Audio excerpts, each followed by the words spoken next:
অনেক মানুষের মধ্যে ভুল ধারণা এটাও আছে, বিশেষ করে আমরা ইন্ডিয়ান মুসলমান এই প্রশ্নের সম্মুখীন বারবার হই। মিডিয়া বলেন, রাজনৈতিক ব্যক্তিত্ব বলেন, সব জায়গা থেকে মুসলমানদেরকে একটা অভিযোগ করে ডাইরেক্ট যে তোমাদের মুসলমান ধর্ম এসেছে মাত্র ১৫০০ বছর আগে। ভাই বলে কি বলে না? বলে কি বলে না? দেখবেন সোশ্যাল মিডিয়া, এখন সোশ্যাল মিডিয়া এত ভয়ানক প্ল্যাটফর্ম, মানে যে যেখানে এসে যা মন চাইতে বলে দেয়, মানে প্রস্রাব পায়খানা করার মতো করে ফেসবুকে এসে জাতামাতা করে দিয়ে চলে যাচ্ছে। মানুষ বলছে মুসলমান ধর্ম এটা এসেছে ১৪০০ বছর আগে। আমার সঙ্গে একজন পণ্ডিতের আলোচনা হচ্ছিল, উনি আমাকে এই কথা বলছেন, ওনার সঙ্গে অনেক আলোচনা। একটা পর্যায়ে আমাকে বলছেন যে রুহুল আমিন ভাই, আপনাদের কথা সব বুঝতে পারলাম, সব কিছু বুঝলাম এবং মেনে নিলাম যে ইসলাম ধর্ম সব কিছু ভালো, তবে আপনার ধর্ম তো এসেছে ১৪০০ বছর আগে। কত বছর আগে? এবং এটা আমাদের হিস্ট্রি, ইতিহাসের বই পড়ানো হয়। আমি যখন জলঙ্গি হাই স্কুলে পড়তাম, ক্লাস 7-এ ইতিহাস বই পৃষ্ঠা নম্বর 22-এ এ কথা লেখা হয়েছে যে মুহাম্মদ সাল্লাল্লাহু আলাইহি ওয়াসাল্লাম ইসলাম ধর্মের প্রবর্তক, যিনি নিয়ে এসেছিলেন ১৫০০ বছর আগে। এরকম ইতিহাস পড়ানো হয় কি হয় না? হয়। এই পণ্ডিত উনি আমাকে এই কথাই বলছে, আজকের দিনে রাজনীতির অনেক বক্তারা এই কথাই বলছে যে ইসলাম ১৫০০ বছর আগে এসেছে, তার আগে ইসলামের কোনো অস্তিত্ব ছিল না, কিন্তু তারা আসলে ইতিহাসই জানে না। সে পণ্ডিতকে বলেছিলাম যে পণ্ডিতজি, আচ্ছা আপনি কি মনে করেন বা আপনার কি জানা আছে মুসলমানরা কতগুলো নবী রাসূলে বিশ্বাস করে? উনি তখন বলছেন, আমি তো ইসলাম নিয়ে অত পড়াশোনা করিনি, তবে বিভিন্ন ওয়াজ মাহফিলে শুনেছি তোমাদের হুজুরদের মুখ থেকে ওই ১,২৪,০০০, মতান্তরে 2,২৪,০০০।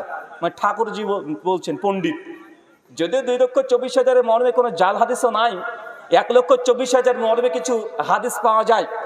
মিশকাত আল মাসাবি হাদিস না ৫,৭৩৭, শেখ আলবানী সনদ হাসান বলেছেন, শেখ শুয়াইব আরনাউত রাহিমাহুল্লাহ সনদ জয়ীফ বলেছেন, হাফেজ জুবার আলী যায়েদ রাহিমাহুল্লাহ হাদিসকে জয়ীফ বলেছেন, ইমাম হাজার জয়ীফ বলেছেন, শেখ আলবানী বিভিন্ন সনদ থাকার কারণে এদিকে হাসান বলেছেন।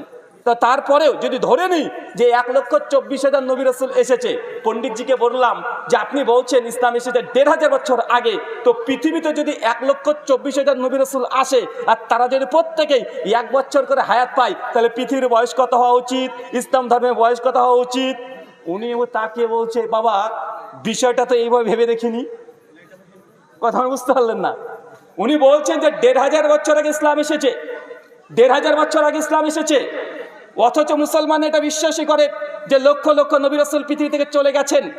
আরে ১৫০০ বছর যদি হয়, নবী ইব্রাহিমকে মুসলমানরা মানে কি মানে না?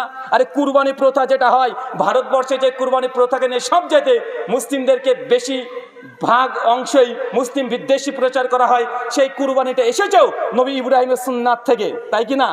তো নবী ইব্রাহিম আজ থেকে লগভগ ৩,০০০ বছর পূর্বে তিনি এসেছিলেন। তার আগে নবী নূহ আলাইহিস সালাম, দাউদ, সুলাইমান, ইউনুস, ইউসুফ, ইয়াহইয়া, জাকারিয়া, অনেক নবী কোরআন মাজিদের নাম আছে। তো এগুলো তো সব যদি আমরা ইতিহাস দেখি, মুসলমানদের কোনো ইতিহাস না, নন মুসলিম সোর্স, ইহুদিদের ইতিহাস, খ্রিস্টানদের ইতিহাস, তালমুদ, এগুলো যদি দেখি, তারপরে বোঝা যায় মুসলমানরা যে নবী রাসূলকে বিশ্বাস করে কমপক্ষে হাজার হাজার বছর আগে ইসলামের অস্তিত্ব পাওয়া যায়। যখন পণ্ডিতজিকে এইভাবে একটু বুঝিয়ে বললাম, উনি বলছেন, বাবা বিষয়টা তো এইভাবে ভেবে দেখিনি।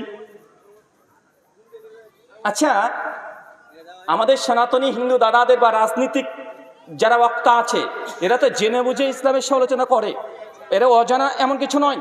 তারাও জানে যে মুসলমানরা প্রথম যে মানুষকে বিশ্বাস করে তার নাম নবী আদম। তারা বিশ্বাস করে কি করে না? তারাও জানে যে মুসলমানরা নবী আদমকে প্রথম নবী মনে করে, নবী আব্রাহাম। তারাই বলে যে ইসলাম হচ্ছে আব্রাহামিক রিলিজিয়ান, মানে নবী ইব্রাহিম থেকে এসেছে। মানে তারা যে এই তথ্য জানে না তা নয়, এটা হচ্ছে ইসলাম ফোবিয়া, ইসলামের বিরুদ্ধে তার সমালোচনা করবে, লাঙ্গা সমালোচনা করবে, এটা তাদের একদম ভিত তারা প্রতিষ্ঠা করে নিয়েছে। জানা বোঝার পরেও তারা এরকম সমালোচনা করছে। তবে আমাদের মুসলমানদের কমপক্ষে একটু একটু জবাব দেওয়া উচিত। কেন উচিত? কারণ যদি আপনি জবাব না দেন, একদিন এই মিথ্যা কথাগুলোই গোটা বিশ্ব জগতে তারা সত্য যে প্রচলিত করে দেবে। করছে কি করছে না?